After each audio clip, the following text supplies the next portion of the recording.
hand over to Alex, who's going to chair our questions and answers. Alex.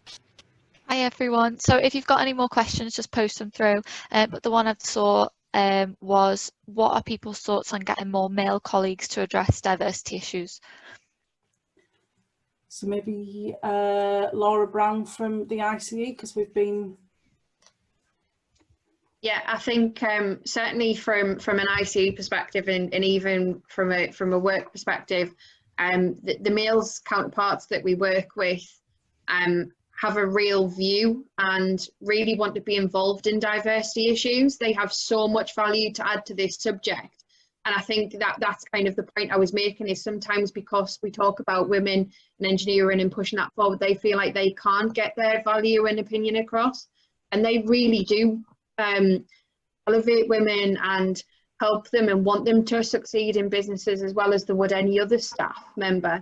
And certainly, like I say, my male counterparts are really great for that at the ICE, and they absolutely involved in our fairness, inclusion and respect group. And maybe also Jo Douglas-Harris as well, from the Women's Engineering Society point of view as well. Yeah, I mean, it is so important that we do get men involved in these conversations, because we are a small proportion of the industry. We need that wider support. And the Women's Engineering Society, for example, have an award for men as allies. We award one per year for men who really championed women. In terms of, yeah, I think we do need to be encouraging them. I think a lot of sort of STEM outreach activities and things, we end up taking, say, a man and a woman along to showcase what engineering is, and then proportionally that ends up being so much more of a drain on the women, because we're not at 50-50. And I think that's something that we all need to be conscious of, is we obviously want to be shouting about our women in engineering, but we also need to allow them to not just be doing the shouting about engineering, but doing the actual amazing engineering work itself.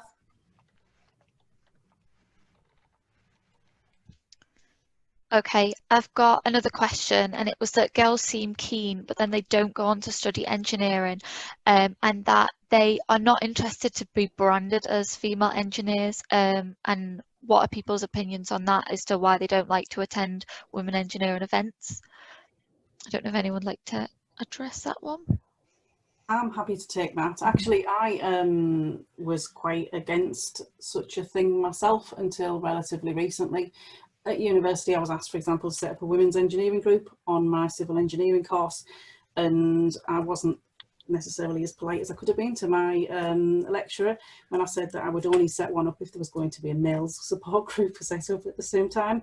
I have in recent years very much changed my mind, because we are a small amount, a small percentage of the overall workforce. I do think we do need to encourage more, and encouraging each other to stop that leaky pipeline that Jo was talking about, and to encourage new people in is actually worthwhile. I always did encourage male and female counterparts, but I do think that sometimes that women in the industry feel a little less involved in other things, and that extra support is very welcome. And so now I've changed my mind in the last few years, hence a member of WES. Can I just add another angle onto that as well, Paula? Yeah. Just, you know, looking at the research of leakage from STEM, and I really liked that graphic. I can't remember who put it on earlier, with the leaky pipe. And there's leakage from STEM for men and women, actually. And I think it's only around 25–30% of those mechanical engineering graduates will, for example, go into a related discipline. Many get snapped up into completely different disciplines. And again, having looked into that a little bit more, I think a lot of that's about how organisations recruit, how they advertise their flexible working, and their type of learning and their type of learning environment. And I do think engineering industries have a lot to learn from some of the, particularly the emerging industries, to try and reduce that leakage and attract more into those organisations. And I think, you know, it's a controversial point, but I still hear young girls in particular and why shouldn't they? Thinking about their whole life and not just their immediate career. So I think family friendly, flexible working, there's lots of complicated things that go into career decision making. So if you're an organisation and you can respond to that, and, you know, I've seen some great examples of engineering companies, you know, you know, you have a husband and a wife and they both work 4 days a week and they can share childcare, and there's some really innovative stuff happening. But I would say, as an outsider looking in, it's probably a lot slower in particularly the more traditional engineering than it is in many other sectors, and I think that could really be transformational. Thanks, Zoe. We've got, oh, sorry, go on. Sorry. It's just, I'm just going to add to it, because I come from a complete different angle of somebody that's come into sort of this field much later in life, and I have never had an issue with working in male industries, always worked in male industries until recently. And coming into the engineering industry, I was blown away at how unacceptable I was to come into the industry, and I was really shocked, and I felt inferior very quickly, and I also got suddenly imposter syndrome very quickly as well. Am I good enough to be in this industry? So once I found other people like-minded, like Paula, she was my saviour, it suddenly made me realise, actually, no, do this with style, and yeah, stick up for other people that are going through the same thing, because we do need to embrace that. And it's not just a female thing, I've talked about it earlier, it's anybody that feels a barrier. So it's up to us as a whole group to be able to break those barriers down, and it is unfortunately still happening. Even it's like the Wild West. I couldn't believe it, being told that I was, you know, not acceptable, far too young. Well, I'm 40. So yeah, I champion everybody that challenges that, and that's what we should keep doing, is having this conversation so it stops that element of you're not good enough to be an engineer. Definitely, if I'm feeling at 40, goodness help the kids that are coming through right now. Would anyone else like to add to that question before I move on to the next one? Nope. Okay, so the next one is, are some disciplines better at employing women? So is mechanical particularly bad? Are some better than others? That kind of thing. Would anyone like to take this one? So some of the stats that I've heard is for chemical at degree level, I think we're at about 35%. It does fluctuate slightly.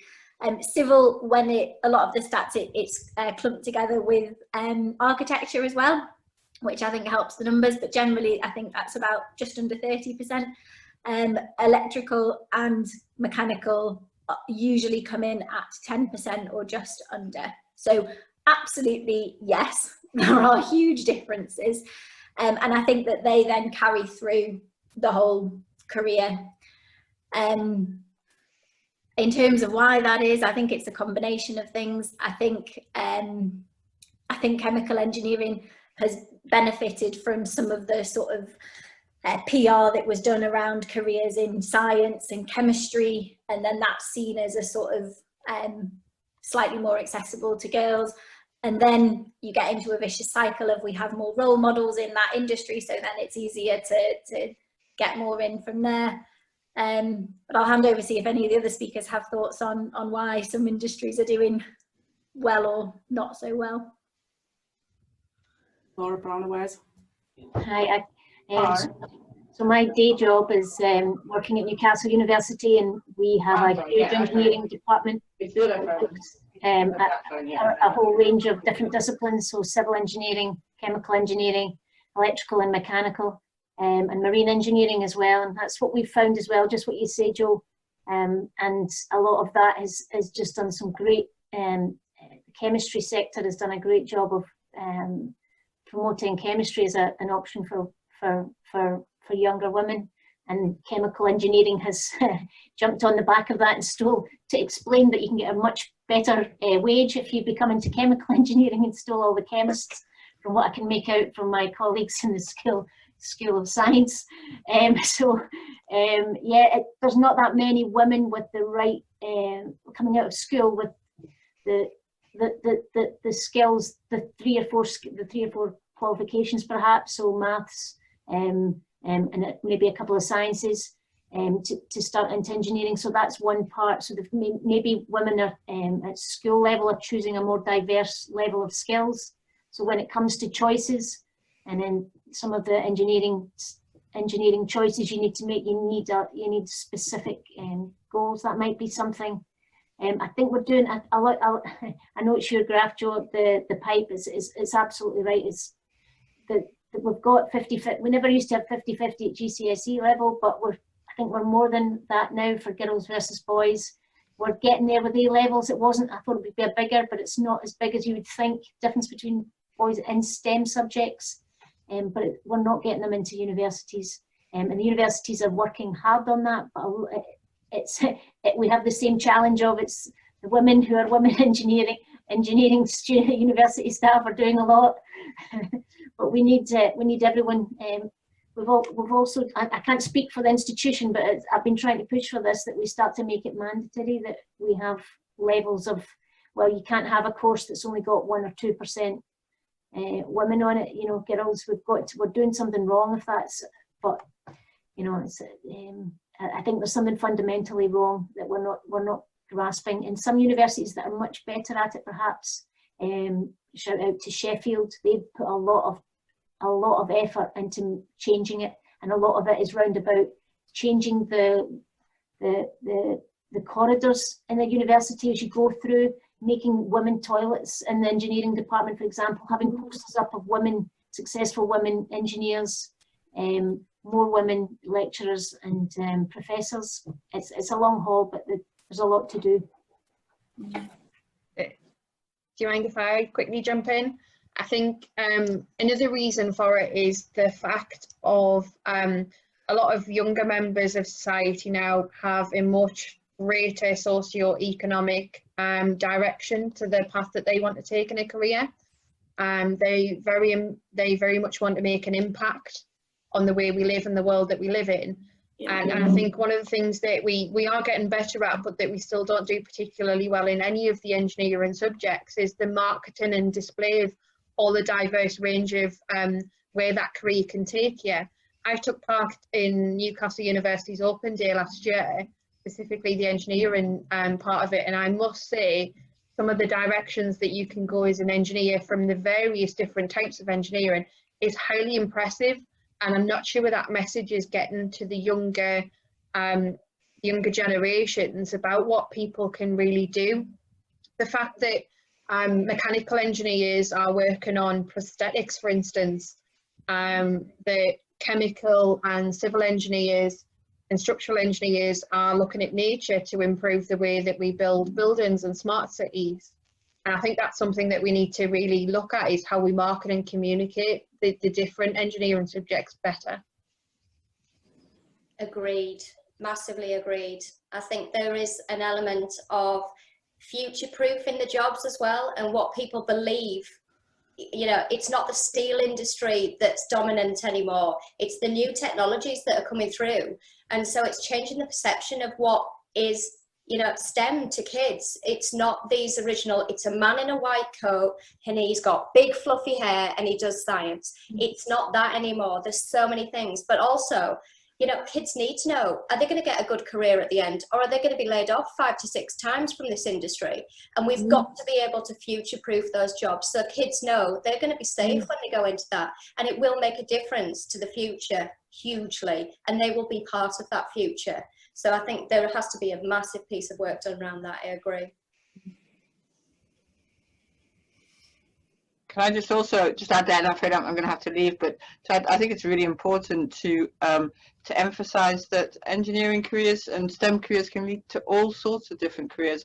And I know that in some ways, you know, I've left STEM by coming into politics, but actually, you know, the amount of my job, I mean, I'm Shadow Minister for Science, but which is still involved with STEM, and emphasising that there are so many different careers that having a STEM background contribute to. So I mean, we need to make sure that organizations are inclusive, but we also need to make sure that seeing a woman who goes from an engineering organization to another type of back into politics or to another is still contributing to STEM and still benefiting, and that's huge opportunities. And you know, I think also that to the point about the levels of having a career, I think it much less likely to be made unemployed as an engineer than as a member of parliament, let me tell you.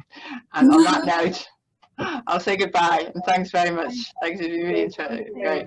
Bye. Bye. Can I just make one point as well? Someone's, I think it was Julie, mentioned that roundabout, maybe if you've started on one course or one training level of, so maybe you went down the mechanical course, but actually you might have been, just like Joe said as well, that you might actually want to change your route as well. We need to be, as engineers, a little less protective of our own discipline. Yeah, you know, I work in energy engineering, energy research, and that's what I would say is it needs all of us, but you all need to know a little bit of each other's discipline. But we get a little bit obsessed, and I think the engineering together is brilliant, because it's not about the mechanical engineers are over there, the ICE are over there, the IET are somewhere not even in the picture. Where are they? Do you know what I mean? And I am a member. So I think if we can show it more as a bigger community, perhaps, and learn from each other, I think that's an opportunity. So Laura, just to let you know, IET are represented on engineering together. I know, I know, but I don't see them. But yeah, I fully echo that. I mean, I've run multidiscipline teams, and if you think there's a language difference between one country and another, believe you and me, there's a huge amount of language differences between a piper and a mechanical engineer, for example. And yeah, and just interestingly, answering Julie's question, I know the courses at Teesside University, they actually do have a course that has a combined engineering first year. Yeah, Newcastle University brought that in this year as well. They found that it's a great way to get more, because it's a great way to get more women and actually more school leavers into engineering, because it's just such a complex area. Which type of engineering do you want to do? How do you know that at 17? So or 17 or 18? I think that's a hugely important initiative. Yeah. So Alex, do we think we've got through most people's questions? Yep, if anyone's got any more, feel free to throw them in. Right, unless anybody's got something burning, and if you do, we've obviously missed it, so if you can please copy it back into the messages, because there's been quite a lot of personal messages as well as messages to everybody to filter our way through. So I'd just like to again say thank you to everybody, to our speakers and to the people that have participated in answering the questions and asking the questions and having this debate. It's something that we all know we need to continue doing, but just think of it this way: if each of us can change the mindset of just one person every week, how much better the world will be. So I'm going to say goodbye, because yeah, there's no more questions that's come in. So thank you very much everyone, and have a good rest of the evening, or even rest of the day depending on where you are in the world, and feel free to get in touch. Everybody's welcome at Engineering Together and at WES. Okay, thank you. Thank you. Thanks. Bye. Bye. Thanks, bye. Bye.